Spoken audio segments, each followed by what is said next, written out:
Assalamualaikum warahmatullahi wabarakatuh. Selamat pagi, selamat siang. Kali ini pada pertemuan pertama mata kuliah Teknologi Web Service, kita akan berbincang mengenai konsep interoperabilitas sistem terdistribusi.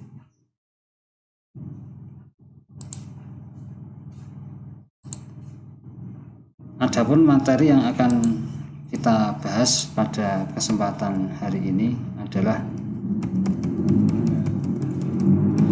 bahasanya kita dapat, tujuannya adalah mahasiswa mengingat kembali konsep-konsep jaringan komputer, memahami dasar-dasar konsep interoperabilitas dan sistem terdistribusi, memahami arsitektur web service sebagai layanan terdistribusi dan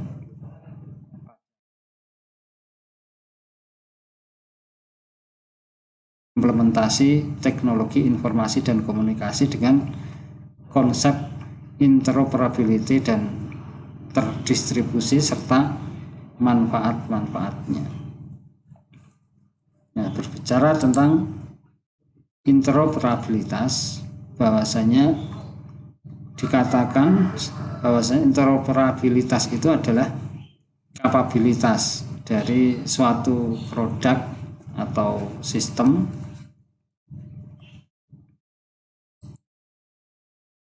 yang antarmukanya diungkapkan sepenuhnya untuk berinteraksi dan berfungsi dengan produk. Kalau yang sudah lahir sejak tahun 1990 berapa mungkin ya masih mengalami bahwasanya kita ini dihadapkan dengan beberapa administrasi yang mana administrasi ini berulang-ulang untuk datanya. Seperti halnya mungkin kita memiliki beberapa tabungan di dalam ATM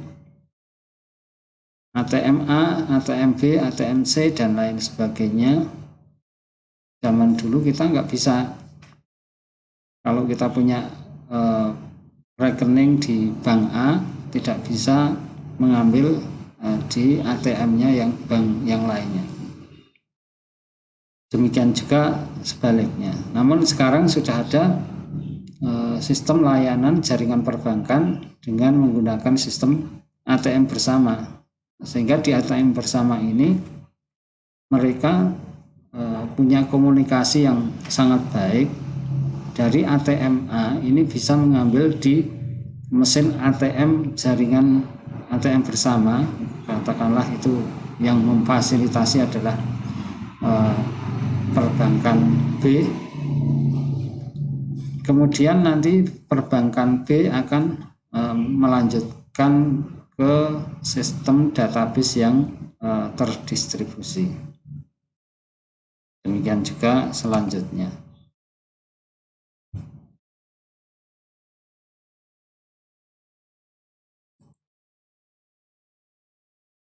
Memang dulu masih belum full dalam melakukan interoperabilitas. Mungkin kalau kita buka di dalam dompet kita atau dalam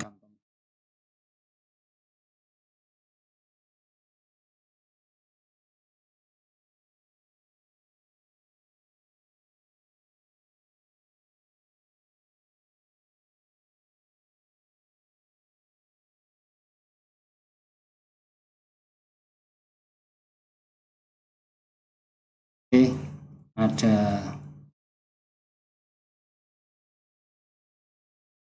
banyak sekali kartu-kartu sehingga kita belum sepenuhnya menggunakan interoperabilitas. Nah, di dalam jaringan komputer ini mereka seharusnya sudah mendukung yang namanya heterogen.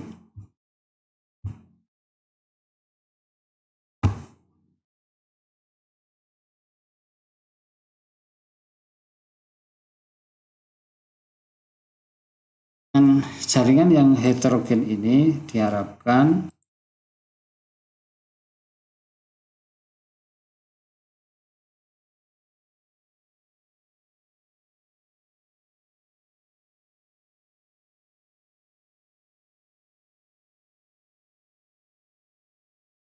sekarang sudah mulai kita bisa merasakan bahwasanya aplikasi ini bisa diakses menggunakan HP, bisa menggunakan laptop, bisa menggunakan smartphone, bisa menggunakan perangkat-perangkat yang lain, bahkan dengan sistem operasi yang berbeda-beda pun juga sekarang sudah mulai bisa dilaksanakan.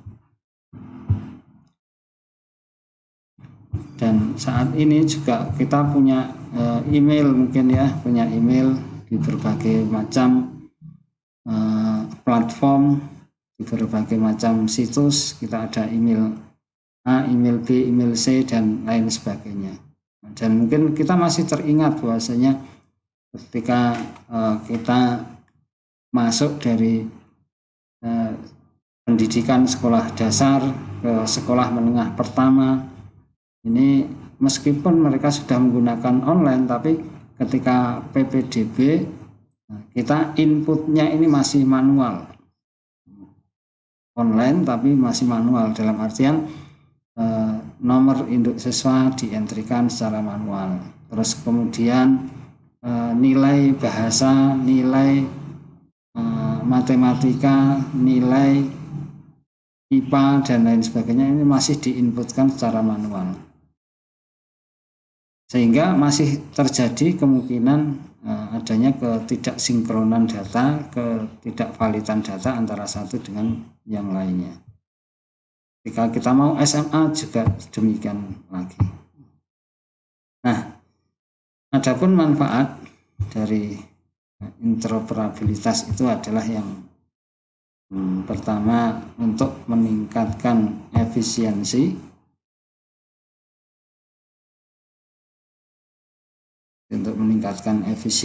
di aparat dan layanan pemerintahan, terus kemudian juga untuk meningkatkan transparansi pemerintahan, membantu pemerintah untuk menentukan kebijakan serta memudahkan pencarian informasi baik untuk pemerintah maupun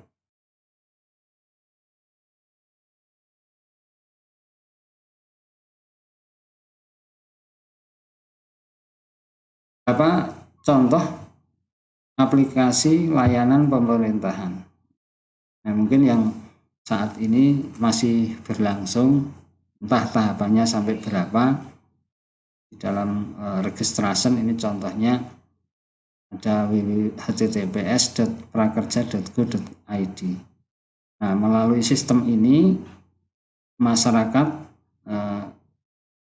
bisa mendapatkan bantuan dari pemerintah berupa pelatihan dan juga insentif sebanyak 600.000 kalikan 4 dengan persyaratan yang tertentu.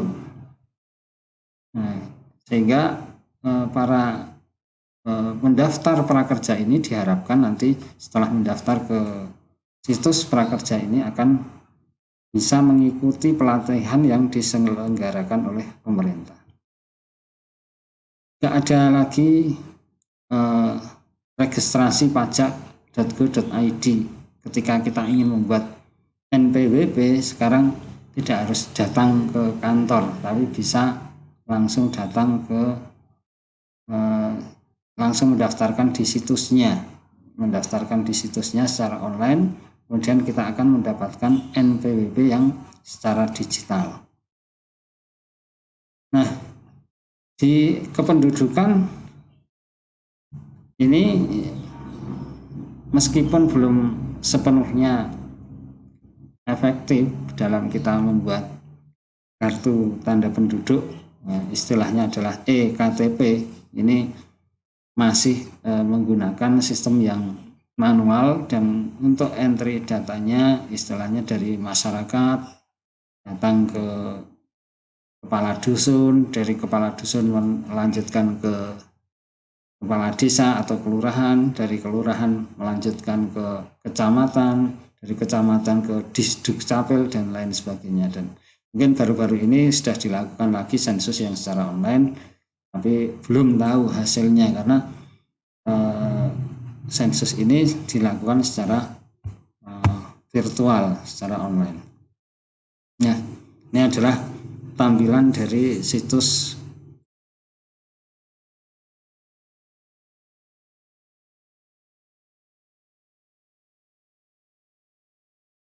layanan-layanan pemerintah dalam menghadapi pandemi ini.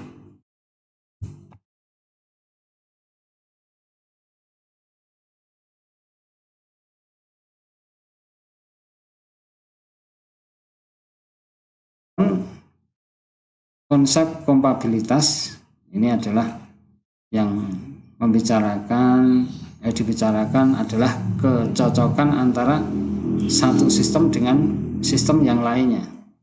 Untuk kecocokan ini dapat saja berfokus pada struktur dan jenis data, bahasa pemrograman yang digunakan, atau hal-hal lain yang disepakati oleh para pengembang sistem. Mungkin di dalam gambar diperlihatkan bahasanya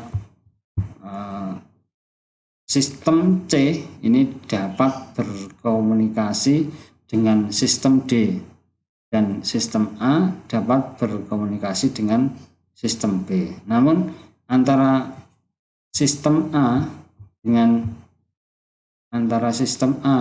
sistem C atau sistem A dengan sistem D ini tidak dapat berkomunikasi. Nah, kompatibilitas tidak dapat menjamin untuk memanfaatkan sumber daya yang dimiliki sistem-sistem yang lainnya. Nah, dan gambar sebelahnya ini adalah konsep interoperabilitas. Ya, ini adalah konsep interoperabilitas di mana setiap sistem diharapkan dapat memanfaatkan data milik sistem lain secara optimal, sehingga kita dalam setiap orang kan pasti punya data dasar, ada nama, ada tempat, tanggal lahir, yang mana data-data itu tidak akan berubah, nama ibu kandung, kemudian kalau alamat mungkin masih bisa ya, tapi kalau yang dasar itu pasti tidak akan berubah. Nah, sehingga kalau kita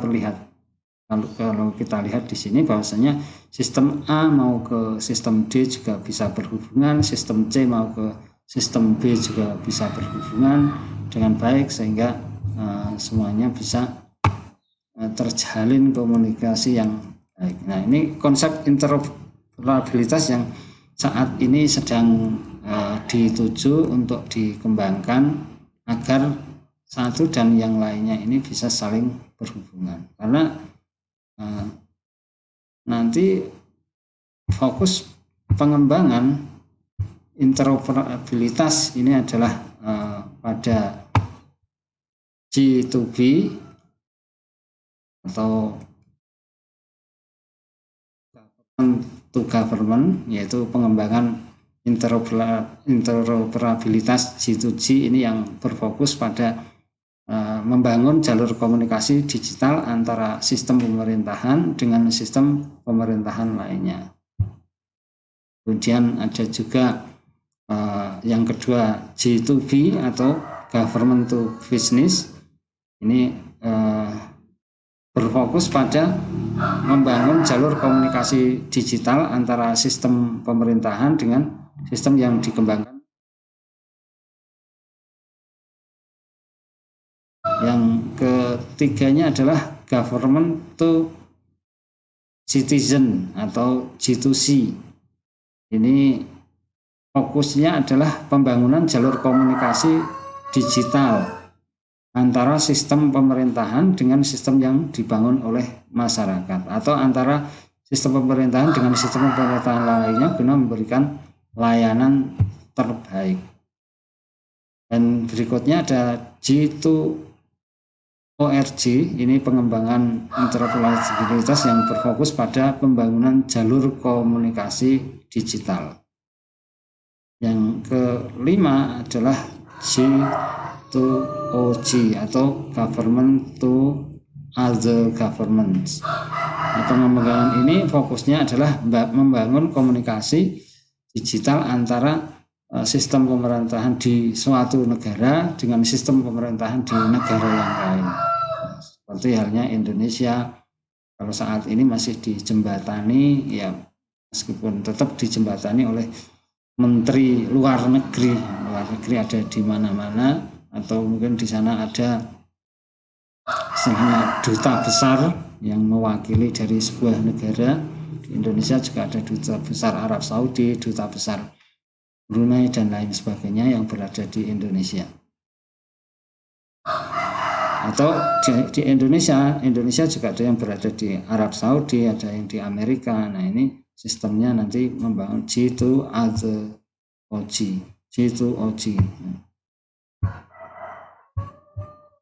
Nah, sistem terdistribusi ini sebuah sistem yang komponennya berada pada jaringan komputer.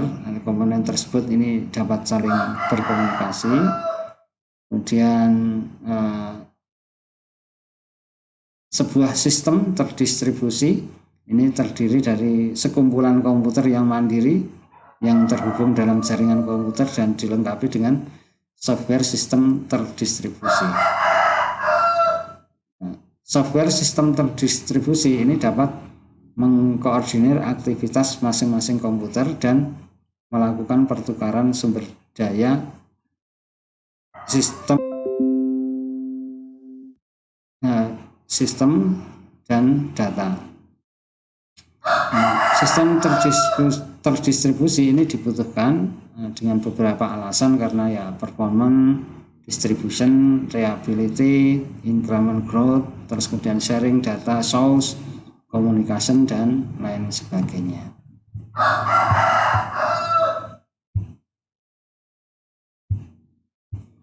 Nah, ini adalah skemanya dari jaringan komputer, yang mana di dalam jaringan internet yang mana di dalam jaringan ini akan terhubung antara satu dengan yang lainnya. Dan kita juga di dalam menggunakan nantinya di mata kuliah teknologi web service ini kita mengenal berbagai macam bahasa pemrograman, yang kemarin mungkin sudah ada PHP, terus kemudian database-nya menggunakan MySQL, mungkin zaman dulu ada Delphi, terus kemudian ada Java, Oracle database-nya, terus Paradox database-nya, Visual Basic ini bahasa pemrogramannya, terus kemudian pakai Sybase untuk database-nya. Nah, ini kita nanti di teknologi web service ini akan menggunakan Eclipse, yang mana untuk editornya kita nanti bersama-sama untuk belajar menggunakan dalam rangka meningkatkan ilmu atau skill pengetahuan kita menuju ke istilahnya interoperabilitas yang tadi dikonsepkan. Baik, terima kasih untuk sementara sampai di sini di pertemuan pertama hari ini. Saya akhiri. Assalamualaikum warahmatullahi wabarakatuh.